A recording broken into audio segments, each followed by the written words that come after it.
You are listening to the Keep the Weight Off podcast with Dr. Angela and Marchelle. Episode number 136. Welcome to the Keep the Weight Off podcast, where we bust all the dieting myths and discover not just how to lose weight, but more importantly, how to keep it off. We go way beyond the food, and we use science and psychology to give you strategies that work. And now your host, Dr. Angela Zechmann. Hey everyone, and welcome back to the podcast this week. I am still in Wichita. So we're recording this. I'm in Wichita and Marchelle is back home in Olympia. How are things going in Olympia? Things are going pretty good back here. I ate a lot of seafood this last weekend. I went to the Oyster Fest here in my small town, and they just have all the fresh seafood. And so I took the family, and we went out there, and it was so good and so fun. It's just fun. It was I think it might have been the last sunny weather that we were having for the fall. So we want to take the opportunity to get outside. It was really beautiful. Oh, and wonderful. We just had a lot of fun. Yeah. So how's the weather there in Wichita? Well, the weather has been fine. It was super hot early on in the week, and then a cold front blew through, and then now it's like temperate and warmy temperate. And so it's perfect weather for us because we're like hauling stuff out of my parents' attic and we're setting it on the driveway and sorting it. And, it's just, it's just crazy. So it's nice to have good weather to do that. It is a good job. So, but we're almost done for this round, and I'm heading home tonight. So I'm happy about that. You'll never guess what I found in my parents' home. Oh, tell me. I'm interested. What'd you find? I found my mother's income tax records from 1948. What? Yeah. Oh my goodness. So she was born in 1930. So she was 18. So those may well have been the very first time she ever filed taxes. And of course, I'm going to have to shred it because it's got her social security number on it, but not before maybe I'll put it in a safe deposit box or something. I don't know. It just feels like history to me. It's really hard. I know, right? I can't believe she kept that for so long. I know. And I also found letters that my dad had written to my mom when they were dating. And he moved from Minnesota to Texas for work. And he was talking about how he was going to bring her down to Texas. I was born in Texas, so they got married in Texas and lived in Texas for a few years. And we were all born in Texas. So it was just really, really cute how much he was in love with her. You don't really see your parents in that state in those early romantic times. And so that was really fun. And they ended up married for 54 years. So they had a pretty good run of it, so it was great. Oh, that's wonderful. Yeah. That's so romantic. That's beautiful that you have those letters. Oh. As romantic as my German engineer dad could be. Then I also found a bunch of old clothes of my mom's and her wedding dress. And we looked at that wedding dress. We're like, this looks like a 10-year-old's dress. Like, this is so small. Like, her clothes were teeny tiny. So people were definitely smaller in those times back in the mid-century times. And remember last week, I talked about how she'd lived through the Depression and she was hungry growing up. I do remember that. I kind of have to wonder if some of her smallness was due to malnourishment at critical ages, because she grew up during the Depression and she had 4 sisters. 3 of them were larger. And then the 2 of them that were in the middle, who were born in 1930 and 1931, were small. So I just have to wonder in my own head, were they malnourished at critical ages, and that's why they turned out so teeny tiny? I'm not sure, but that would make sense.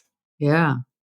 Well, at any rate, I've been doing a lot of reflection about the changes in our society that have occurred, from basically mid-century 1900s through the 60s and 70s and onward, and how my parents' lives were affected by that. Like, just the changes in communication have been profound. In the late 50s, my parents were writing snail mail letters to each other, right? And very few people do that anymore. Life was just a lot more slow-paced back in those times. Oh, it definitely was. Yeah. Yeah. So, and then food changed dramatically. So we moved as a society, we had, food would be purchased in markets and grocery stores and then prepared at home. And now we have a society in which most food is prepared in factories and purchased either pre-made in the store or at a restaurant or a fast food chain.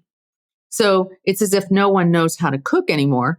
And, I really think that's been to our detriment.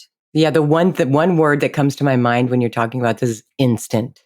Yes, exactly. Instant. Yep. Yes. Instant foods. Yep. Remember back many months ago in podcast number 111, I reviewed a paper where I talked a little bit about what had happened to food, essentially since the 1980s. Specifically, there was an increase in cheap, easily accessible, and heavily marketed foods that were made in factories and not home kitchens, right? So instant, yes. And because these foods are made in factories at large scale, they can be made cheaply, and food engineers design them to use potent substances like high fructose corn syrup and trans fats, which makes them really, really palatable. In other words, very tasty. So you get a bigger hit of dopamine when you eat them, right? And they're also convenient and shelf stable. Think about Twinkies. They're going to last for decades.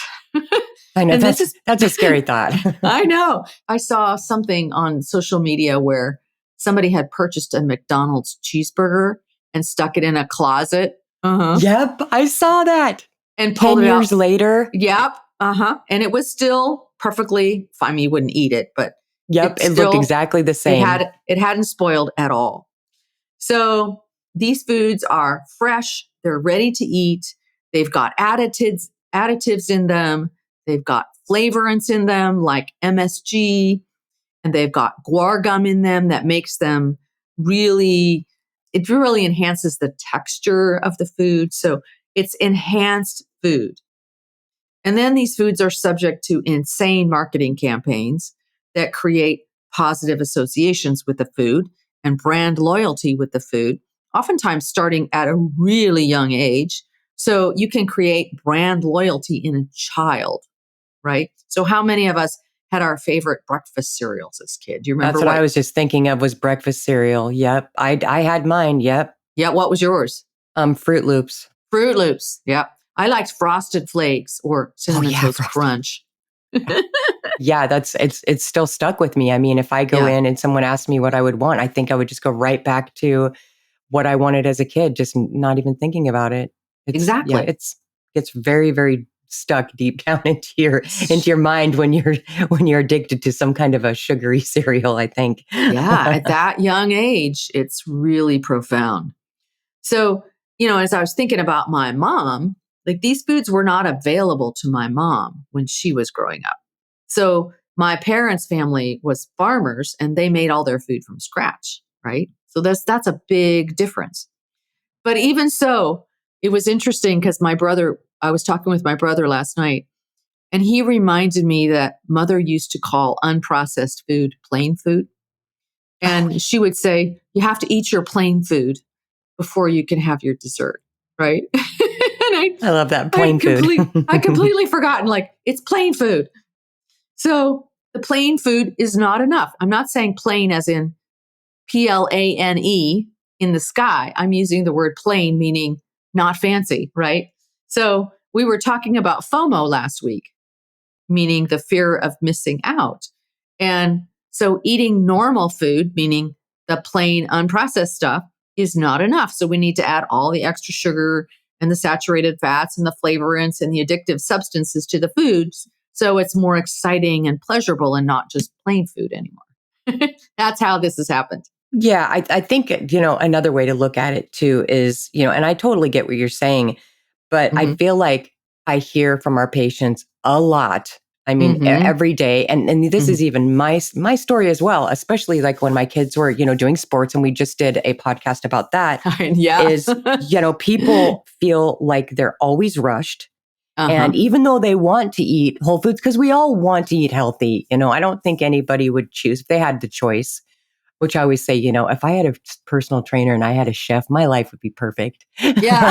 If I had somebody to do all this for me. But, getting back to the point, they feel really rushed. And even if they want to eat, good whole foods, it takes too much time to make. And they don't really know what else to do except to eat the industrialized, processed fast food. Right. Yeah. I totally get it. Like that's kind of the way it is for all of us. Yeah. So you can actually lose weight eating processed foods with a lot of additives and chemicals. Foods like protein bars and shakes and beef jerky and that kind of thing that's quick and easy. You can do that. And there are some times and for some professions that I actually recommend doing this if it's all you can do. And I'm thinking of you nurses who work your 12-hour shifts and you never get a break because there's nobody there to take over for your patients, or you teachers who barely have time to pee because you need to attend to the kids during what should be your lunch break. But we're not always at work, and there are ways to nourish our bodies with whole foods no matter what's going on around us. And the reason I say this is because there's a secret to it. It's the most important thing that you can do. So can you guess what this secret is, Marchelle? Okay, I'm going to guess planning. You've been around me enough to know. Planning, yes. So the big secret and the most important thing that you can do is to plan ahead. So think about it like this. For almost all of us, the food marketers and food scientists are doing all of our planning for us. They're planning for exactly what to provide for us when we're hungry and we're tired and we haven't done any planning of our own. So they've done it for us and they've made it very convenient for us to just pull into a drive-through or a convenience store, or perhaps even just order something on DoorDash. More new technology that was not available to my mother. Right. One of those apps, and what they're saying is, and this is the food industry, what they're saying is essentially, we're doing all the work for you. Like, you don't have to do a thing. Just, we have this cheap industrialized food, all hot and ready for you, and we'll even deliver it to your door if you like. They've planned it all out in advance. They know exactly what you need, and they're right there with it, right? Yeah, I mean, it seems great. It seems convenient, and it came out right at the perfect time. During COVID, when we all had to stay home, and we'll bring everything to your door. You don't have to go out. We'll bring your groceries. We'll bring your fast food. Yeah. So it's so easy to get caught up in that madness of like I said, the word that keeps coming to me is just instant gratification. Mm-hmm. Yeah, yeah.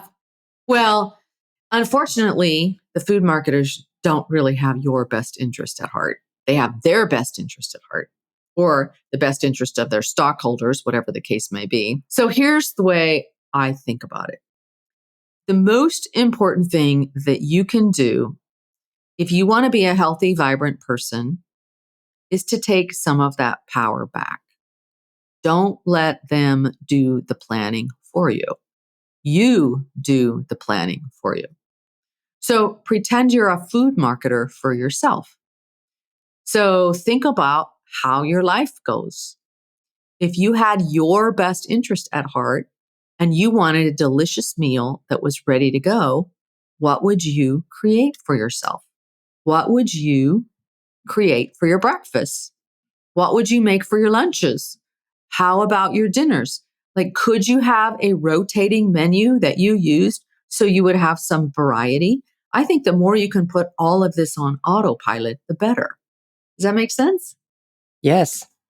So when I was raising my family, I had a rotation of meals that I'd make every 6 weeks. And I got the idea from a woman named Corey Kirkpatrick, who wrote a book called The Weekly Feeder. And she wrote this book back in the 90s. And I was doing this in the late 90s and early 2000s. So it was all low fat and carb heavy. So when I learned about insulin, I just adjusted. I had to adjust the recipes because they're pretty carb heavy. So here's what I did, and here's how I did it. So once a week, and I remember this was just the starting point. once a week, I picked 5 recipes that I'd use to make dinners. I'd make recipes that had good protein base and then lots of vegetables. So one of our favorite family recipes was this very simple flank steak with bok choy. Like, how many of us eat bok choy? It was delicious. And it was so easy. And even my picky grade school kids absolutely loved it. So that's just an example of like a really delicious, easy recipe. And so I'd pick 5 really simple recipes, and then I'd go through the recipes and I'd make a shopping list. Okay. So this way I'd have all the ingredients for all 5 recipes in one place. Then before I'd go shopping, I'd make a copy of the list and I'd cross off the stuff that I already had, like olive oil or salt or those kind of staple things. And then I'd add things I wanted to get for breakfast, like eggs or bacon or cottage cheese or whatever it might be. And then all I had to do was go to the grocery store and buy the ingredients. And I had everything I needed for 5 super quick and delicious meals for the week. And this way, I did the planning. I didn't have to rely on the processed food industry to do it for me. And when it came time for dinner, all it took was a half an hour in the kitchen and the meal was on the table. I'm talking simple meals. It was almost as quick as DoorDash. Now, here's the kicker. If you just plan 6 weeks like this, you can have a different meal every night for 6 weeks. You'll never get bored, right? This sounds like a great plan. So now that my kids are grown and I don't have a family to cook for anymore, I'm not quite as meticulous about it, but I still plan all my meals ahead of time. Now, it's definitely more challenging when you're traveling, as I have been this last week, no question, but I'm still super careful about what I order in restaurants. And I'm very happy with the plain food, as my mom would say. And I don't have FOMO about missing out on bread and desserts. It's just become an easy way of life for me. Yeah. So on behalf of our listeners and our patients, I have a question. I do have a couple answers, but then I'd like you to add to this list of answers, if you would, Angela. Okay. So I get asked a lot, what resources can I find that would help me, get started or to find, easy recipes? Because I think sometimes when you're just getting started and you don't really know, you get a little overwhelmed on like, how am I going to find these recipes and find these things to make? So one resource that we have is TikTok. I mean, I watch a lot of TikTok on easy keto meals, things of that sort, that's like 2 or 3 ingredients. Yep. So that's a really good resource. Also, we have this fantastic Facebook group called Sugar and Flour Buster Society. And if you join our group, it's a free Facebook group. If you ever want any ideas on recipes, I like to kick out recipes at least once a week. I do ask a lot of food questions on there. So it's a really great resource for getting ideas. Or even if you just have any questions or just want to connect with other people that are on their weight loss journey, you can just join our Facebook group. And do you have any resources that you can think of, Angela? Yeah. So I actually have a Dr. Angela Zechmann Pinterest page. Oh, yeah. With a ton of recipes on there. So these are a lot of the recipes that we have available in our clinic that we posted on the Pinterest page. So you just go to Pinterest and then type in Dr. Angela Zechmann and you'll find recipes there. Super simple, easy, quick recipes. And then if you join Empowered Weight Loss, this is one of the benefits of joining the membership. I have already pre-planned 26 weeks worth of meals. You do. Those menus are fantastic. And we have the grocery list already, and we have a prep guide. So it's like all you do is you buy the groceries and then you follow the prep guide. So the prep guide tells you, here's what to do with the meat that you bought. You're going to use some of it for Monday night's dinner, but the rest of it you're going to need to freeze. And then every morning it has a list of the things that you want to do for that morning. And then every night there's a list of the things that you need to do for that night. Just little things, just so that you have your food ready to go, so that you thought out your meat for, like, let's say you go shopping on Sunday and you froze some meat for Thursday night's meal, well, you have to thaw it on Wednesday, right? So it's thawing in your refrigerator while you're at work. So you have to pull it out. So it's just like the prep guide has all of those little tricks and things that you need to do in order to make sure that everything's ready to go. So you just come home and cook, right? Yeah, you guys, Dr. Angela makes it really easy for you. It is. So I don't think you could make it any easier. I remember when I first got started, it was so convenient to be able to just be guided in that way, and I didn't have to think about it. So yeah, I forgot about that resource. That's amazing. So yes, and so we have your best interest at heart, and we've done some of the grunt work for you. You still have to purchase the food and chop the vegetables and cook it, but which is, really should only take you about a half an hour in the evening. If you once you get skilled at chopping vegetables, it goes really fast. It's way kids love to help in the kitchen too. It's a way to, bring your kids in to help and I know. Spend time together and find out how their day went. And it just makes for a really good time in the kitchen with your family too. So those are the resources that we have for you. I just want you to really be thinking about who's doing your meal planning for you. Are you letting the food industry do it? I would recommend not doing that, at least to the best of your ability. You do the planning. Make sure that you know what's going into this precious body of yours. You do not want a whole bunch of industrialized chemicals going into your body.